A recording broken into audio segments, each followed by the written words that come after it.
Welcome to the Strategy Supper Club. This session is called From Muse to Market Success. And what we're talking about is how you can think about your audience in a way that not only drives big, juicy, amazing brand building, but also drives hardcore commercialization and market success. So in this video, it goes like normal. You're going to see me teaching a class to a group on the web. There's a big old Q&A at the end. We have the Q&A time marked in the comments, so you can just skip ahead to the questions that you want to get to. And as ever, we hope to see you in a Strategy Supper Club soon. From Muse to Market Success.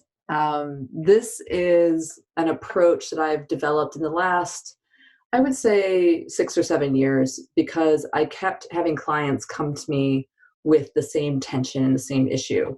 And what that tension was is that they wanted to develop these really big, impactful, inspirational, aspirational, kick-ass, seductive, sticky brands, the kind of brands that are legendary. They wanted to make sure that their brand was set up to have that really big and emotional relationship with the world at large and specifically with their audiences.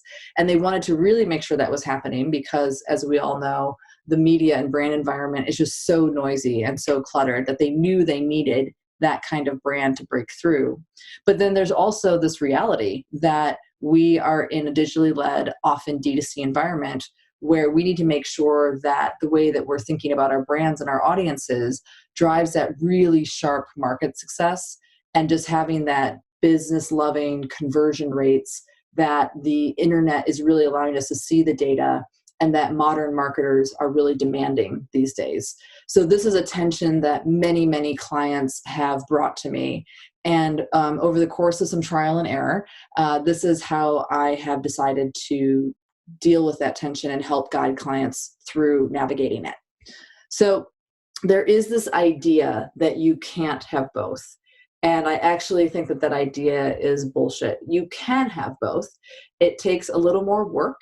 It takes a little more discipline, but if you can guide clients through a process similar to the process that I'm going to show you today, they can end the brand process by having that super aspirational brand that is super sticky and emotional, but also have a plan for that sharp conversion that we need in the modern digital world. And this is how it works. So the first thing that I do when I'm building brands like this is that I build a brand with a muse. And I am shamelessly stealing from the fashion industry here and the idea that a lot of the great designers of the last 100 years would have these oftentimes women who they would keep around them to inspire them and create for. And in creating for that woman, then they were able to attract many other women to their fashion brands. It's a very similar concept that I'm using here. So let's talk about when I say muse, what I mean by what is a muse. When I explain this to my clients, I say, who do you want to respect your brand? Who do you most want to respect your brand? Who is somebody that if they posted a glowing thing about your brand without you paying them, you would just be super psyched. You'd be like, oh my gosh, like that was amazing. And when I'm thinking about these muses and I'm pushing clients to think about muses, I push them to think about people or clusters of people that have high standards, that have great taste, and are often influential. And once we start to think about this muse, and I get them thinking you might need this, we think about who is the muse. And I think a muse can be a single real person. A lot of times I will point to a specific Instagram account. I'll be like, this is the woman that you want to make sure thinks your brand is amazing, or this is the guy that you want to make sure that you're serving brilliantly. The muse can be a group of people. The muse can be a demographic or psychographic that you can build a model of and then go find those people in the world, which will also turn out to be a group of real people. But the most important thing I think to say here is to make sure your muse exists and interact with them. And actually a Strategy Supper Club add-on from the Monday class that I just want to put out there for your benefit is we talked about sometimes the muse is actually when you have a big, broad mass market. Sometimes the muse, or any market really, sometimes the muse is your market in their best state, like when they are most on, when they are most with it, when they are most feeling good about themselves and want to feel good about themselves. That's probably the closest gap between muse and real market. So you can go anywhere from the people who are your volume target themselves, just being in their most switched on space, to people that are highly aspirational that other people will admire. So Muse can kind of go up and down the range. But it is really important to make sure, one, that your Muse exists, and two, that you can interact with them. Like a lot of times when I say to people, who would you love to post and get them to really, to be fans of your brand, I'll get answers like Michelle Obama or Beyonce. I actually get those answers a lot. And it's true. Like, we do want the Michelle Obamas and the Beyoncés to love our brands, but unfortunately, I don't think we're going to get easy access to Michelle Obama or Beyonce. So when I get an answer like that, I ask my clients, what is it about those women or those people, because sometimes it's guys too, that you admire? What are the principles of who that person is? And then I go find people in the world who have similar principles and ways of living that might not be so inaccessible as somebody like Michelle Obama or Beyonce. So we figure out who the Muse is, and then what is the Muse's role in the work that we do?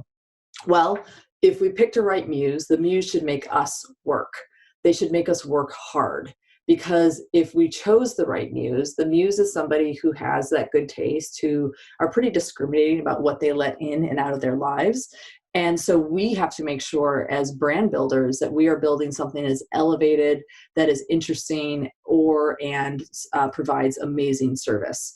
So when I'm really helping clients figure out who their Muse is, the thing I say to them often is this person, or is this group of people, or is this mindset, is it going to keep you on your toes?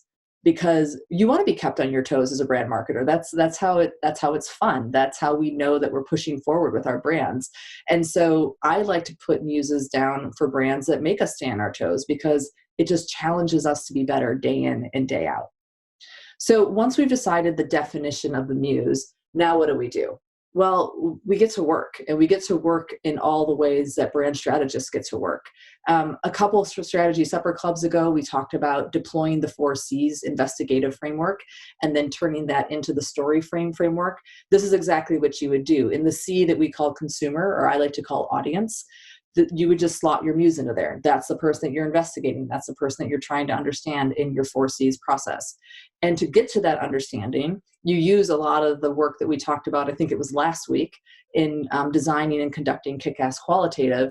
Use a lot of the methodologies that we have with those people, so you really get to understand your Muse. And both of those are underlined because they're links, and you can link to the previous decks that we had for Strategy Supper Club. So basically, you take the Muse and you get to work and you do your quote unquote normal brand building. And then when you're done with it, I mean, you'll have a brand. And just to make sure that we're using the same word as brand, I like to call brand the B word, because I feel like different people have different ideas of what they mean when they say the word brand. So when you're in Strategy Supper Club world and you're in Heidi world, this is what brand is. A brand is a story of why a company exists. It's a philosophy. It's a value system. And that story and philosophy and value system should include who the brand serves, why the world needs this brand to exist, what the brand believes, what value it brings to the Muses, what enemy it's against. Like, these are the types of elements that you're going to want in that brand story. So we have our brand, and now it's time to put the brand to work. And I think this is where strategists often get rightfully a bad name in the industry, because we create these beautiful soaring stories, and then clients have no fucking clue what to do with the stories. And so this next step is really about taking the story and using one set of tools and one element to start to put it to work. And the way that I guide my clients towards putting this to work is, now that we've built the brand with a Muse, it's now time to build your business using consumer segments. Okay, so let's go into this a little bit. So in the Muse work, we've created this world of the brand. We've created a world of, like, this is what this brand believes. This is what this brand's all about. This is the energy of the brand. This is the vibe of the brand. This is the kind of things you can expect when you enter into this brand world. That's the kind of Muse work. And the world should be pretty big and broad, and it should be able to be driven very much by emotion and very much by the relationship. It should be a pretty cool world that you've created. But now we have to take that world and apply it to several commercial segments to make sure that when certain people enter the world, that that world is serving those people. So the first segment you're going to look at is obviously your Muse segment. Like, you want to make sure that your Muse segment exists, like we talked about before, and you want to make sure that you have ways of serving that Muse segment. So you might have an entire engagement plan built around the Muse segment and how you need to engage with them. But then now we need to get practical, because a lot of times Muse segments tend to be smaller populations.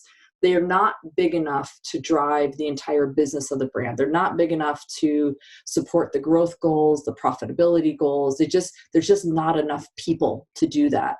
So whereas they've been amazing for creating the world and making sure that it's a pushing world and an aspirational world, they're not big enough to sustain the business. So that's where we go to our additional segments, like segment 2. And we might give them a clever segment handle, like the Fast and Fabulous or something like that. It's always fun to name your segments, right? But your next segment after your Muse should really be the people that are driving the bulk of volume of the business. And what you're creating for these people is you've created this aspirational world that they hopefully should aspire to. And when they step into that world, you are then doing engagement principles that show them that they belong in this world and the world serves them. So this is where you're getting to, how do you actually use all the values of this world to then go through the lens and interact with this specific group of people. And underneath brands, you can have multiple segments. I think the biggest segments I've worked on as a brand had 6 segments, which it was a very big global broad brand, excuse me. So it had like a ton of segments. A lot of times you'll have maybe 2, maybe 3, depending on the size of the business. But as a business gets bigger and as a business goals get more and more ambitious, you will see segments add in. And sometimes you're going to be doing penetration strategies where it's like, we need to attract a new segment and make sure that they understand this brand world and how it can serve them. Other times, if you've done penetration for a while, it's time to swing back to your core segment and do some retention and some repetition work with them. So, a lot of times different segments, depending on their existing relationship with the brand, will require different ways that that brand can flex in order to bring them into the brand world. Okay, so how do you find your segments? Segment work should not be emotional guesswork. And it's not that Muse work is guesswork for so much, but Muse work is more about like understanding culture, understanding who's leading, having a sense of who's driving conversations and where they're trying to take the world. So that can be a bit more qualitative in figuring out your Muse. When it comes to figuring out segments, find yourself a strong quantitative partner to help you do the segmentation and cluster analysis. I know I bring these guys up in every meeting, but like, I use gradient metrics for everything that I do. They're absolutely fantastic at doing this. There are other companies that are great at segmentation and cluster analysis, but that's just an example. If you want to go check out like what kind of company I'm talking about, check out gradient metrics or go find other ones like it, because that's the kind of like website you want to find if you're looking for somebody who does this kind of work. And working together with someone who's really good, a really strong quant, you're going to like build this broad demographic and psychographic universe that complements the brand world. And then you're going to run surveys to figure out how people psychographically cluster within the broader universe. And those clusters are your segments. And a lot of times you will get literally a graphic like this. And this is actually a beautiful segmentation graphic because you can see real separation between the clusters. Sometimes they blend, sometimes they really pull apart, so this is what a classic, like quick visualization would look like of a segmentation clustering analysis. So you get all your different clusters and it's beautiful. That's your segments. So then the big question becomes like, now I have the segment. This is probably the most important question is, how does this brand world serve this segment? And the reason I really love this question is because it allows us to walk the tightrope of building great brands and building commercialization that all brand strategists have to do these days. So when you have a brand world plus the posture of service, you're really navigating the tension between making sure the brand is consistent and the brand has a point of view, and it's not just following people around, but it really stakes its claim in the world. But you're also making sure that that strong brand has audience centricity, because you have to take that brand and serve. And so this is why I really like the Muse versus segments approach, because Muses allow me to create brands that are pushing forward in the world, and they're pushing culture forward, and they're taking us in new spaces, and they're hitting us with new creative ideas, product ideas, business ideas. Muses allow for that push.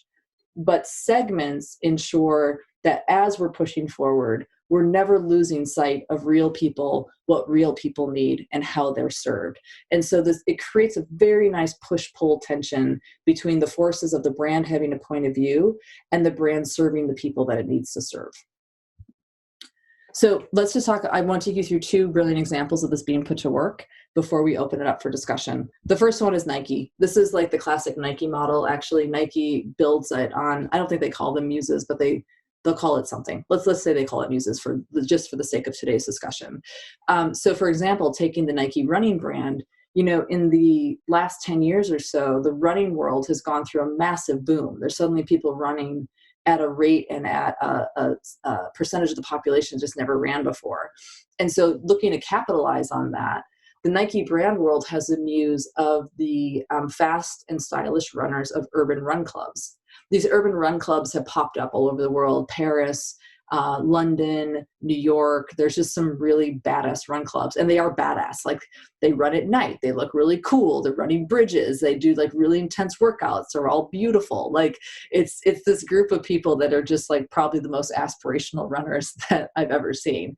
And so the thinking in Nike is that if you can design the Nike running brand to satisfy those guys, they're really discerning. They're really pushing on product. They want to make sure the product performs in a big way. They want to be served by brands. They want brands to like acknowledge like how badass they are. So if you can build a brand world that, from a tonal standpoint, from a service philosophy, can serve these guys, you can serve all the millions of runners in the world. You can serve the elite athletes, and think about the elite athlete lens in that brand world. You can serve those hardcore up and coming cross country kids that are coming up through the systems in junior high and high school. And probably your biggest volume here is people training for their first 5K or 10K. Like, that's probably where the huge bulk of your volume of Nike running product is going to come from. Now, are these people training for their first 10K? Are they those hardcore urban run club people? Probably not. But can they aspire to the way that the run club operates and the way that a brand has to operate to satisfy a run club? Absolutely. Because who doesn't want to feel like a badass, fast, amazing runner every time they lace up their shoes? So this is a really great example of how you create for one group. That group forces you to create a world that is really aspirational. And then that world is then serving and it's aspirational for everybody else in the universe. And that's where you really drive your volume. Because, not to be super redundant in my voice track here, but if you were only counting on run clubs for your volume, you'd be screwed. You'd be totally screwed. Like, there's just not enough people. There's probably about 50 people per run club per city. Like, it's a very small population, but it's a very discerning population. Okay. Another example is personal to me, and this is Glossier. And there's my picture with my friend Amy. So there we go. So Glossier, it's a world that is built to satisfy cool, hip, Instagram savvy millennial women. And my shortcut for this is I have a lot of nieces that are in that profile. They are cool, hip, Instagram savvy millennial women. And if Glossier could look to anyone to say, like, this is who I want to make sure really gets it and really loves our brand and really respects our brand, it's going to be those people. Now, I know from my aunting experience, I'm a hardcore aunt, that anytime it's one of their birthdays and I send them over a pack of 3 or 4 Glossier items, they get so excited because it's something that, like, they would never, they'll buy 1 or 2 at a time, but they'd never do a splurge. I'm sending them extra product that they don't have in their normal kit, and they're like really excited to get their Glossier. Whereas on the other hand, women like myself who are older, Gen X, our makeup bags are full of Glossier. And we're probably on automatic reorder on a lot of their products. I'm on automatic reorder for many of their products. I know that I drive way more volume on Glossier than my nieces do, but it doesn't mean that the brand is built to satisfy me, but there's something about that brand world that I really respect. And in serving those millennial women, they get the halo effect of serving a segment like me. And my segment is probably driving, like I said before, way more volume than the typical user that is in the millennial, especially in their 20s, the 20s millennials. But it doesn't matter, because as long as they keep serving those 20-something women, as long as they keep serving them with product and service, I'm going to respect that as a segment and buy into the brand. Okay. So that is the provocation for today. I would love to stop sharing my screen and open it up to questions and discussion. Hey, it seems like a lot of the conversation is kind of around this tension between target audience or volume audience, as you're framing it, and Muse. And I'm curious, maybe to help reframe this from another perspective, if you could speak to how you might advocate for creating a Muse to a client, or in a situation where maybe someone doesn't fully understand or grasp the value of what it provides to the brand. Yeah. In fact, I had to do this just last month with a client. I'm trying to think how I did it with them. Well, I think everybody, when they think about like brands they admire, they're pointing to the big brands that like have done this work really well, like the Apples, like the Nikes, Google to some extent does this kind of work. And a lot of GTC brands, if they build their brand right, they've done this work as well. So when I'm advocating for this, I will say, like, what company do you want to be in? And let me tell you how they think of it, because I've worked with a lot of those brands and I know how they do it. So there's that. Another thing that's happening right now is that D2C is getting increasingly more difficult to launch businesses in. The clients are under a lot more pressure. There's wear out on the platforms. The price of advertising is getting higher. So the cost per acquisition of a customer, the CAC, is getting pretty high right now. And D2C is not that magical answer that it was 2 years ago to launching a business. And so they're starting to feel the competitive pressures of the commoditization and the increased expense of being a D2C brand. Because D2C brands, people have been on this supper club before will hear me say it. I feel like they're just getting rung so hard through the algorithm that they all just kind of feel the same. And so when I get to a D2C client, especially that's starting to feel the CAC is getting really high and they can't break through, we talk about this. We talk about you're building your brand for an algorithm. You're not building it to be provocative and interesting. This is how you build provocative and interesting and then apply it to the algorithm. And there's a big difference. There's a big difference when you build a brand up through the algorithm versus when you build a brand down and apply it to the algorithm. And that's been resonating a lot with clients lately because they're feeling the pain of trying to be profitable in the digital model right now. One of the things that I think I've confronted is trying to reconcile aspiration and inclusiveness. Mm-hmm. I think a lot of our clients tend to want their brand to appeal to more people because of that sort of desire to be inclusive and to democratize. And I think that it's really hard to walk that tightrope where you're trying to convince them that having aspiration isn't a turnoff. Mm. But I was just wondering if there's anything that you've experienced that speaks to that. Absolutely. I think we're lucky in culture right now because in most categories, maybe not luxury fashion or maybe not luxury cars, except for super luxury, I would say we are definitely moved as a culture where generosity is cool and aspirational. And so when I've run into this with building some muses for brands where you kind of have the real cool kids, the ones that are really pushing forward, a lot of times in their personality, there's a lot of generosity. And there's a lot of inclusiveness in the way that they think about the world.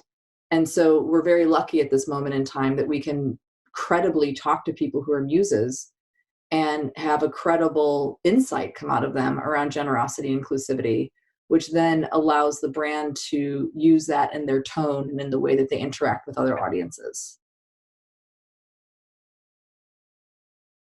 Does anyone else? That makes a lot. Yeah. Thank you. Of course. Sorry, I didn't interrupt you. Does anyone else want to offer up a perspective to Kate on that question?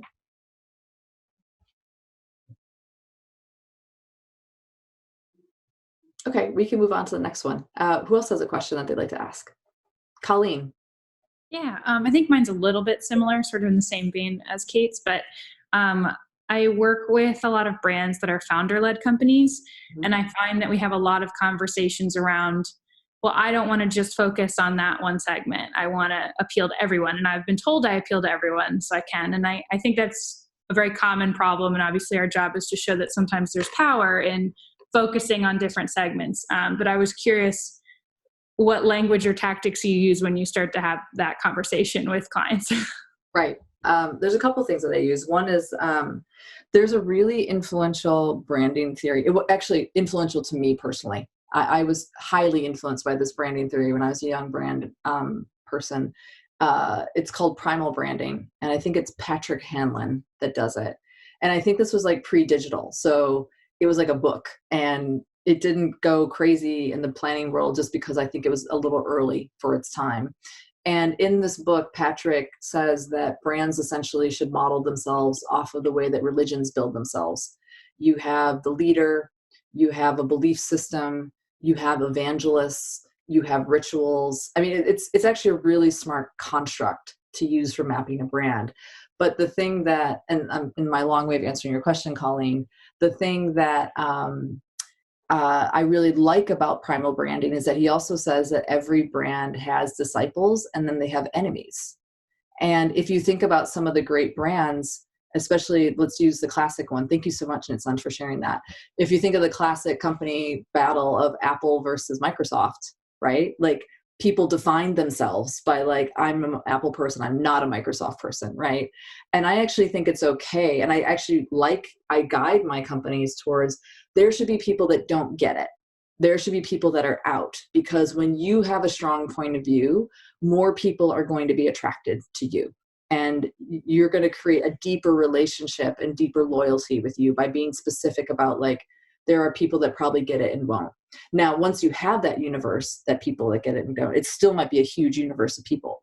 We still might be talking about like 100 million people, if it's a mass brand. So when you get to that point, then that's where I bring in Muse versus segment, where I'm like, okay, like, you've created a universe now. If your universe is still massive, let's talk about how we can drive the aspiration and the commercialization by using this Muse versus segment approach. When you were talking about building your different segments, derivative of the Muse, how many segments would you consider as too many segments in terms of like what are you looking for? Obviously, you have what it seemed like the three ones that you're looking at, like you have your Muse and then you're kind of being your C ones. But at what point does it get too many audiences you're looking at? Yeah, I mean, I've maxed out at 6 before, and that was when I was working on a global brand that literally was like, we need to get a third of the globe to do this, right? So and 6 is pretty unruly, I have to say. 6 requires a lot of different teams, different briefs, different activation, that kind of thing. So yeah, I mean, I think, if you're working with a client that's in one market, and when I say market, I mean country at this point. I mean, in the US, you might even have region, right? Because for all the non-US people, we're pretty big country, so we have a lot of people in it. I would say 2, maybe 3, maybe. And is that based on gut feeling or just in terms of like sheer size? Because of what you said, you maxed out at 6. Now, did you reach that number based on like the capacity of workload, or is it like the message is then going to get watered down, or some people wouldn't get it? And I know you said that, they shouldn't get it, but like, how did you determine that number 6, or was it just based on like kind of sheer exhaustion of stretching it out too much? There is this kind of like efficiency play, right? Because like, as you do more and more segments, you can actually get much tighter on your market and your messaging. But do you have the teams to manage that? Do you have the money? Do you want to put the investment there? So a lot of times there's this dance between the amount of funding that you have for the work that you're doing and the number of segments that you're going to address versus the ultimate business goals that you're looking to achieve. So it is kind of like there's a lot of there's some gut instinct and there's just some reality. Like if you have only, like say, again, when I worked in Europe, I always laugh because I'd be like, oh, we only had $2 million for something. They'd be like, what are you talking about? That's a massive budget. I'm like, not in the US, it's not. So, but I'm going to use the US paradigm. So say you have only $2 million dollars for a campaign. That's one segment. You're not doing more than one segment with that, mostly, maybe two, if you really have a digitally focused brand. Well, my question is, so I'm imagining myself kind of going through a workshop like this with the client and helping them kind of define what their muse is. Mm-hmm. And the thing that's coming to my mind is like, I would imagine them saying that their muse or their ideal customer is the customer that is their biggest segment already. Yeah. As opposed to kind of, being more imaginative and being like, this is like the personality or the psychographic that we'd be going after. How do you get them to move away from, going to that comfortable spot of who already makes up the grand, the big part of who purchases from them? Yeah. A lot of it is like, go back to their business case. Like, are they looking to, if it's a penetration strategy, then that's not going to work, right? Like if you're trying to get new people in, if that's what their business is calling for, that's a good thing to go to. If they're going for a frequency strategy, like where they're just trying to get the people to buy more of their stuff that they're already buying, you might not be able to win that battle. And you might then have to say, okay, so what is this group of people at their best, right? But if there's anything in the brief and in the business plan that's like, we're trying to stretch out into new people, attract more people, get more people into us, then that is a big signal and a big juicy thing for us strategists to use to say, great, you can't operate like business like usual. You need to stretch yourself. And so just take it back to the business as much as you can. For me, I'm diehard Nike in large part because of that reason, but I'm not like physically as a disabled person, I'm not like the prototypical Nike model, but how do you separate like the psychographic side, which is totally me, from the actual physical person who I'm not? Like when you're testing that out, how do you separate both those segments? Yeah, well, I think for a lot of people, there's a lot of people that aren't athletes that wear Nike, whether they're physically disabled or not, but they buy into the competitiveness, they buy into the style, they buy into the energy of the brand. And so athletes like those run club guys and ladies, actually, let's put the run club ladies and guys, they are pushing on all those facets. They want it to be culturally relevant. They want it to be stylish, and they want there to be a performance element. And by pushing on a couple different aspects, it allows more people to buy into it, coming in the door that feels the most relevant and most exciting to them. So I think if you're rounding it out, you're doing that. Hi, yeah, I think this is kind of a build on Quay and Jess's questions.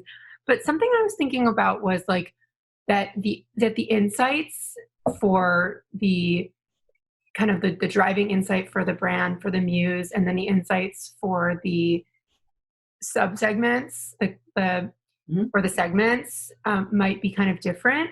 Mm-hmm. And I was curious, like, if you have any experience in how you've like reconciled those. And I was thinking that maybe kind of there's a driving emotional insight at one layer, but then kind of maybe unique, more sort of functional product insights for the actual segments. But I'd be curious, like how, again, it's sort of just kind of this question of how do you resolve, another angle on like, how do you resolve the tension between the muse, potential tensions between the muse and the segments? Yeah, I think you already started to answer it, Anna. I think like you already started to offer up the answer, which is great. It's like, think of it with Apple, right? Like Apple was a company that was all about the creative class, or arguably still is. I don't know. Maybe they are.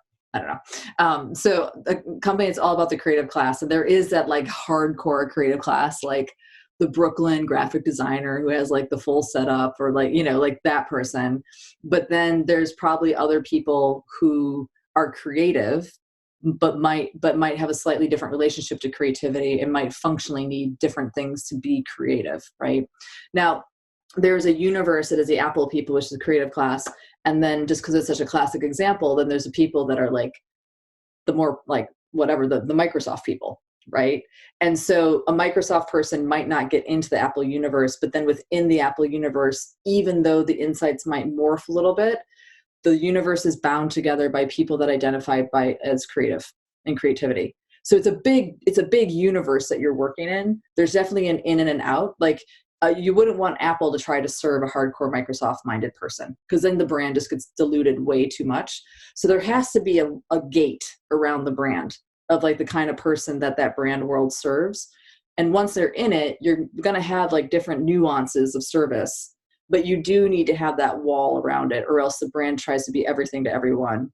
And then you get like a Samsung, which doesn't really have much of a service. Like Samsung brand to me isn't much. There's not much to it, you know? So the gate is important, but then once you're in the gate, then things can morph around. And let me just add one more thing, but because they're bound by creativity, the gaps and insights shouldn't be too crazy, right? Like you should be able to like morph here and there based on what they need. So it's a similar question to Adrian's. It's what happens when your muse has attitudes and tastes that are direct opposites of the more mass target, or say like the other generational cohort.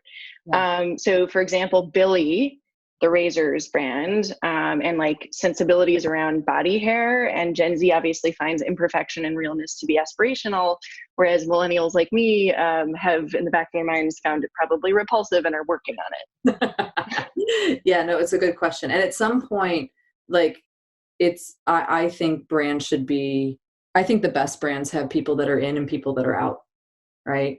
There's this theory of branding that, God, I mean, I studied it when I was starting out, so it's at least 20 years old, but it's hugely influential to me.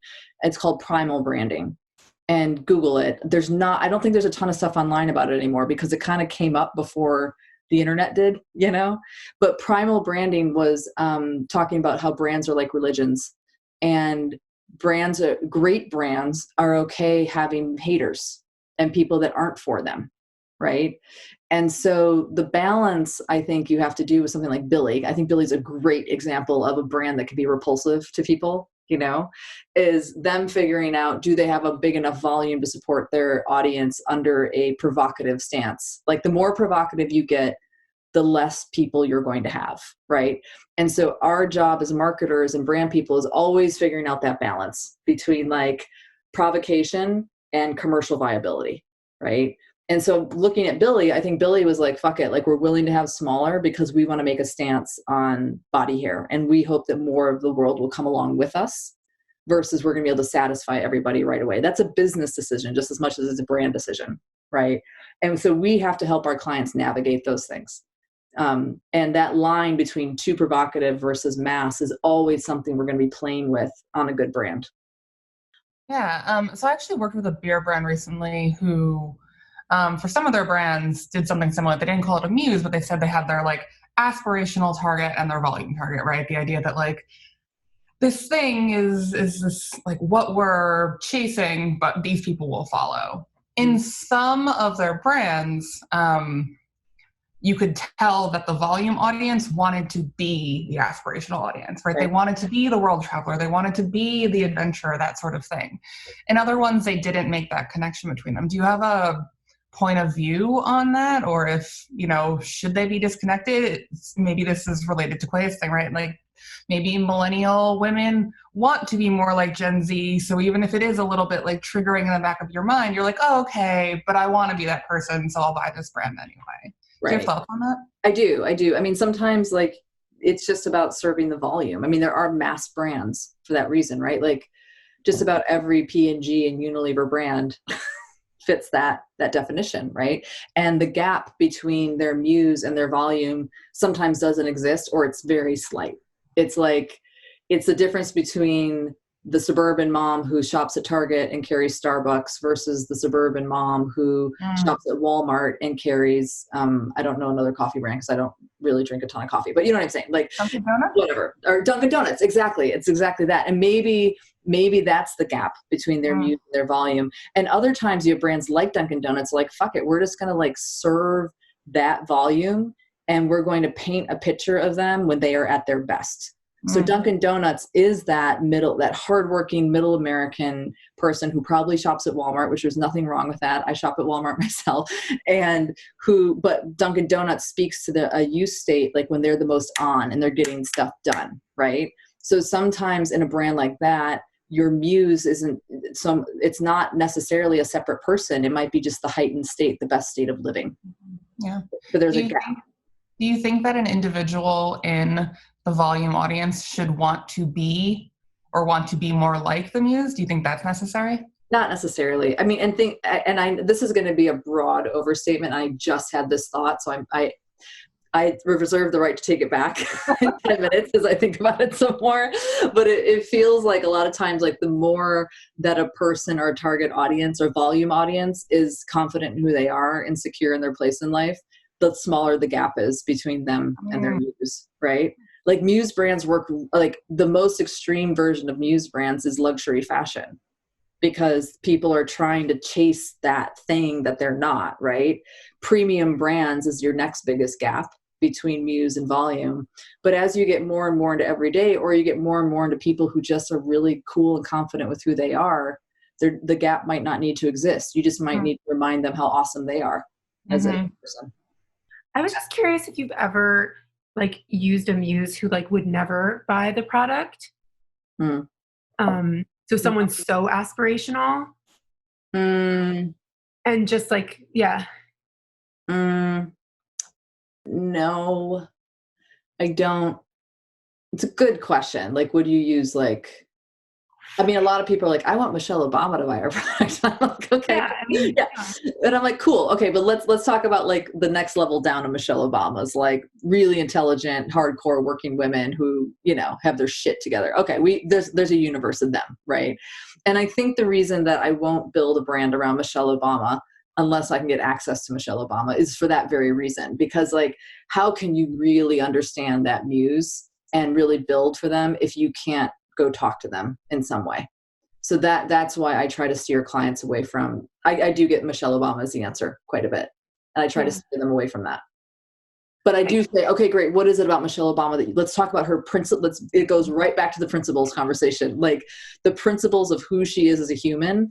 That's the kind of human that we want. Let's talk about that. We can go use that as a muse and go talk to them. Just curious about if you recommend or don't recommend, I guess if you do not recommend this strategy of the muse to like certain industries or a certain brand, per se, like I'm thinking like hand sanitizer, like how far could they really push this marketing muse kind of segmentation idea? I'm glad you asked that question, Kopi. It's a robust discussion we had in Monday Supper Club. So what I would recommend on that is that sometimes we were talking about Dunkin' Donuts, right?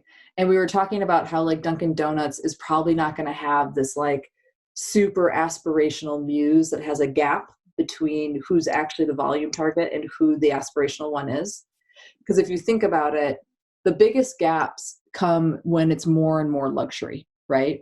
So think about somebody who we think of as the, I don't know, like the Maserati driver or the Chanel woman who's buying Chanel couture. Like that ain't me. That's a huge gap. like I don't know that woman personally. I mean, I might buy a Chanel bag, but like I am not that Chanel couture person. So that's a massive gap between muse and who the actual volume is, right? But when you get to a brand like Dunkin' Donuts, the gap actually shrinks quite a bit because it's just not appropriate, I don't think, for that brand to have this like crazy ass muse that nobody can relate to because it's a mass brand, right? And so what we talked about on Monday is that sometimes even on a brand like Dunkin' Donuts, where there might not be, not only might there not be a gap between muse and volume, it might actually be the muse, it's about a muse state. It's when that person who drives the volume of the purchasing is at their best. And in the case of Dunkin' Donuts, it's when you are on, you are getting shit done, you like got this done and that's done, you know what I mean? Like your day is going. And so I think it's perfectly appropriate, especially for brands that are more, I don't know, how do you say it? Like more just like salt of the earth, like, you know, mass brands, to not have to have like this crazy ass muse, but actually have a muse mindset or a muse state within the mass of people that they're talking to. I was just wondering, do luxury brands like the Maseratis, for example, still have that same structure of muse and brand? I think it depends. Like, I'm not sure about Maserati. And actually, I shouldn't be commenting on luxury cars because it's not really a category that I know that well. So let me back off of that for a minute. But I think any brand that, like, I think fashion's a really great example, like where you have like the couture, but then you have the perfume, right? So anytime that you have that like wide range of experience, but your upper end is really upper end, but there's still product that's way down the tail that anyone can buy, then I think the muse to mass thing is really important. Maserati, I don't know if they have a lower end offering, right? So they probably don't. They probably don't. So I think in a case of Maserati, it's just the Maserati people. And it's a very tight. For sure. Yeah. Yeah. For sure. Thank you. You're welcome. But even within the Maserati people, there's probably the heightened state though. Like, when are they at their best? Like, when are they like killing it? And that's the mind state that you want to tap into with those people.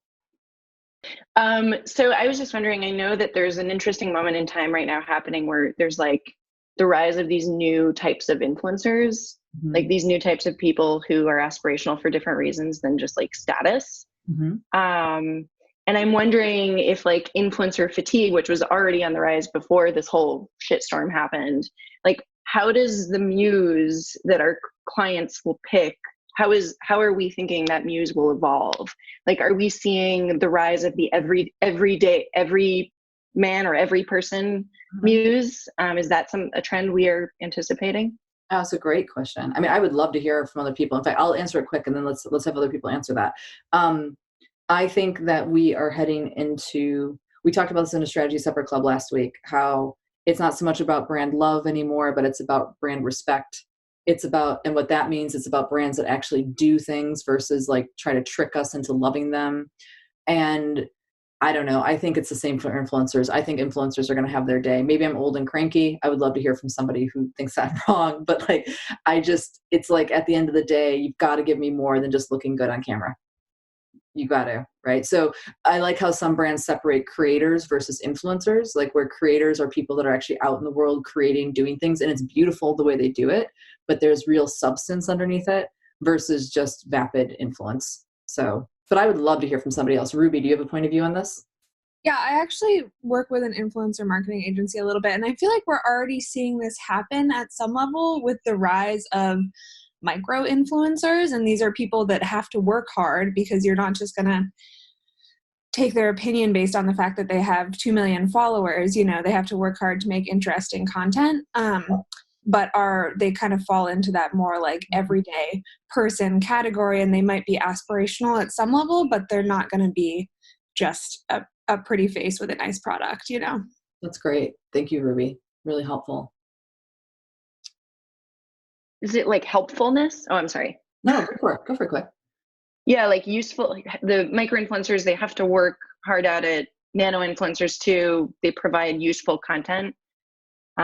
Is it that the brands that are helping right now are getting their, they're like rolling up their sleeves, they're providing, it's like the love language is shifting to like acts of service. Yeah, that's great. I love that. Jess, do you have a point of view on that? Do you want to hop I mean, I think it's one part of it. I think like the doing and the helpfulness, but I think especially in this time of like, we're all trapped at home, that like helpful can also be entertaining. It doesn't have to be like, oh, here is a useful piece of content. Here's my listicle and all of that sort of stuff, which I've seen some of our clients get like really stuck in. Like, oh no, we have to be information. It's like, people don't really want to be scrolling through their feed for a lot of information. But like how I think a lot of people who are like showing a peek behind the curtain, like of their lives, like, yeah, sure, they have this like shiny photography Instagram, but in their stories, they're like showing you how they made the pictures, or like being silly on TikTok when they're very polished on Instagram. I think these like worlds that are becoming more expansive than just the really like the one front influence side are where things are going, hopefully, because I find it a lot more interesting than just like another post photo. Exactly. That's awesome. I was just going to say, I was in another group chat about something else. And the thing that we ended up talking about the other day was like, how will aspiration be redefined now that people are like resetting their values and principles, and like knowing we're all going to be broke as a joke, and like what does it mean economically, like for our credit and where everything is, because there's been so much adulting right now. Like what will aspiration really mean in terms of just like being good and kindness, but like really holding people accountable for that versus consuming all this shit. So like it will be interesting to see when and how clients are defining what aspiration really means once all of this is done. And then we go back, and I don't know what retail will look like, right? Like Amazon right now is fucking us all up because they're not delivering on Amazon Prime. And like they were killing everybody, but now they're not. And so like there's certain things like this that like we were taking for granted in I'm doing this, which means you're on demand. And but point being, like, what does that mean? What will aspiration mean? Which is like the Muse versus aspiration. Like my head is like marinating on a lot of things, because once this is done, I totally am curious how clients are going to define that now.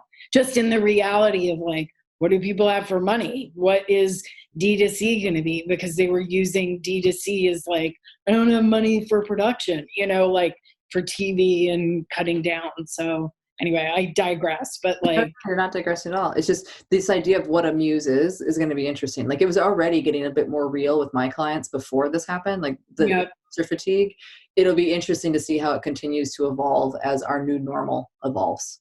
You know? Yeah, well, and that's the thing. Is there going to be a normal? I don't know. Like, what would that really mean, especially because this could happen again as we're like getting lots of information that's contradictory. I mean, the only normal is change. Injecting Clorox. Yeah. That's where my head's at. The only normal is change. That's it.